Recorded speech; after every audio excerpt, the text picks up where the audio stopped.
নমস্কার বন্ধুরা, welcome to my channel SB explorer. তো বন্ধুরা, সকলকে জানাই শুভ সকাল। তো প্রথমেই যে আপডেটটা দিয়ে শুরু করতে চলেছি, গতকালকে তোমরা সকলেই জানো ডুরান্ড কাপের সেমিফাইনালে মুখোমুখি হয়েছিল নর্থ ইস্ট ইউনাইটেড এফসি এবং শিলং লাজং। তো শিলং লাজংকে 1-0 গোলে হারিয়ে দিয়ে নর্থ ইস্ট তারা কিন্তু ডুরান্ড কাপের ফাইনালে আবার কিন্তু কোয়ালিফাই করে গেল। তো গত সিজনে ডুরান্ড কাপ চ্যাম্পিয়ন হয়েছিল নর্থ ইস্ট, এই সিজনে আবারও কিন্তু তারা ডুরান্ড কাপের ফাইনালে পৌঁছে গেল। তো এবার এটাই এখন দেখার বিষয় যে তারা ডুরান্ড কাপটাকে ডিফেন্ড করতে পারে কিনা, এটা এখন দেখার বিষয়। এবার যেটা জানাবো সেটা হচ্ছে আজকে ইস্ট বেঙ্গলের সাথে ডায়মন্ড হারবার এফসির ম্যাচ রয়েছে সেমিফাইনাল 2।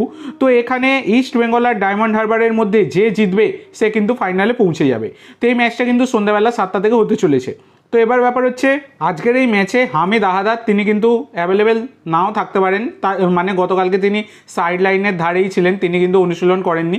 তো তার জায়গায় দিমিত্রিয়স ডিয়ামান্টাকোস তিনি কিন্তু শুরু করবেন, এই হচ্ছে ব্যাপার। এবার মেন জিনিস যেটা তোমাদেরকে বলে দিই, বিনামূল্যে লাইভের বিষয়বস্তু আজকের ম্যাচের তোমরা কিন্তু পেয়ে যাবে। সেই কারণে অবশ্যই তোমরা এসবি এক্সপ্লোরার ইউটিউব চ্যানেল এবং টেলিগ্রাম চ্যানেলটাকে ফলো করে রাখো। এই ভিডিওর পিন কমেন্ট বক্স এবং টেলিগ্রাম চ্যানেল দুই জায়গাতেই তোমরা কিন্তু পেয়ে যাবে। তবে টেলিগ্রামটাও কিন্তু সাবস্ক্রাইব করে রাখা মাস্ট। ইউটিউব চ্যানেল এবং টেলিগ্রামটা অবশ্যই কিন্তু ফলো করে রাখতে ভুলো না। তো এর পরবর্তী যে আপডেটটা তোমাদের সাথে শেয়ার করতে চলেছি সেটা হচ্ছে 25 বছর বয়সী ভারতীয় ডিফেন্ডার সৌরভ ভানওয়ালাকে নিয়ে। তো সৌরভ ভানওয়ালা, যার মার্কেট ভ্যালু 20 লাখ টাকা, গত সিজনে তিনি যুক্ত ছিলেন মোহনবাগানের সাথে। তো এই সিজনে তিনি মোহনবাগান ছেড়েছেন, তোমরা সকলেই জানো, অনেক আগে জানিয়ে দিয়েছিলাম। তো ডায়মন্ড হারবার এফসি তাকে কিন্তু নেবার রেসে অনেকটাই এগিয়ে গিয়েছিল।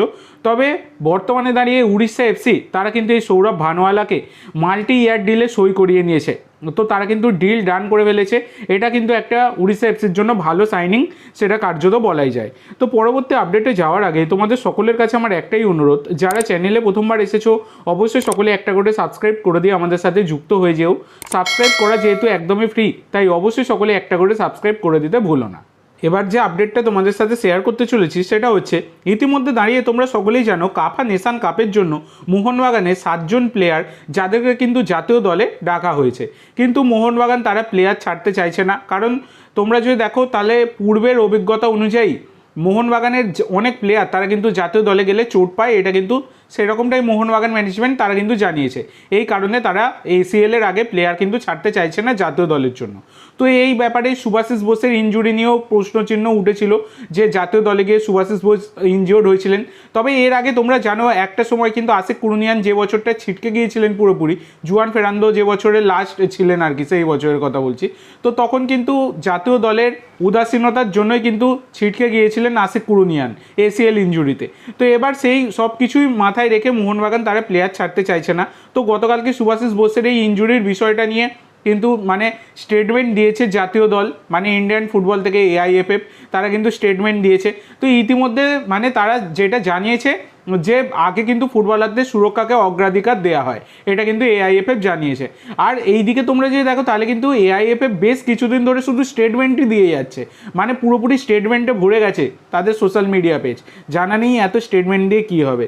তো এইসব নানান রকম বিষয় তারা কিন্তু আলোচনা করেছে এবং তারা মোহনবাগানকে নিয়ে বিস্ফোরক মন্তব্য করেছে, যেটা হচ্ছে এই সুভাশিস বোসের ইনজুরিটা নিয়ে, যে সুভাশিস বোসের ইনজুরির কোনো ব্যাপারই ছিল না জাতীয় দলে, এইটাই কিন্তু AIFF তারা দাবি করেছে।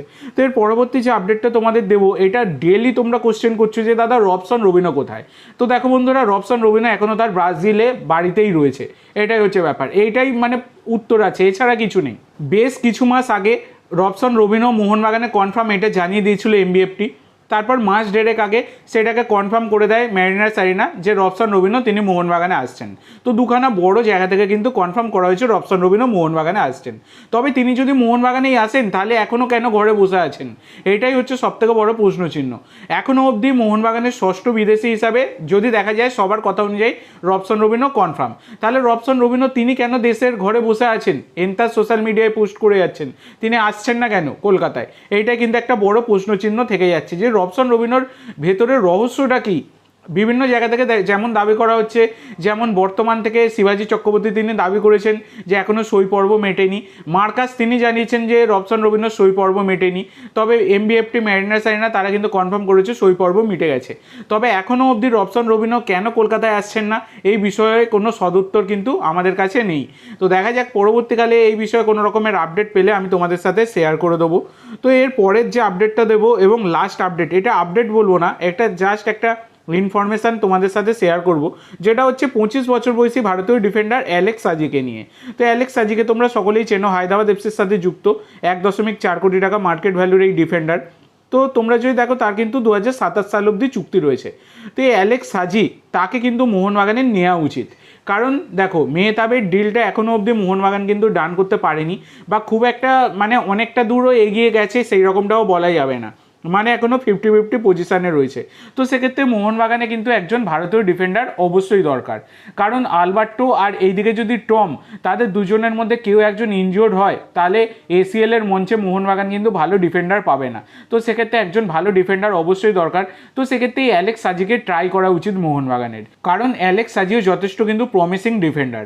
তো তোমাদের কি মনে হয় এই বিষয়টা নিয়ে অবশ্যই সকলে কমেন্ট করে জানিও। তো আজকের জন্য এইটুকু বন্ধুরা, ভিডিওটি ভালো লাগলে অবশ্যই লাইক করো, শেয়ার করো, আমার চ্যানেলে প্রথমবার এসে থাকলে চ্যানেলটি সাবস্ক্রাইব করো, আর কমেন্ট করে জানাও ভিডিওটি কেমন লাগলো। ধন্যবাদ।